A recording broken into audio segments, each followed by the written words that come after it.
आम्ही ठाकर ठाकर या रानाची पाखर, आम्ही ठाकर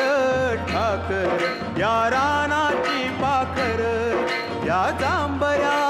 गर्दीत मांडून इवले घर, आम्ही ठाकर ठाकर या रानाची पाखर, आम्ही ठाकर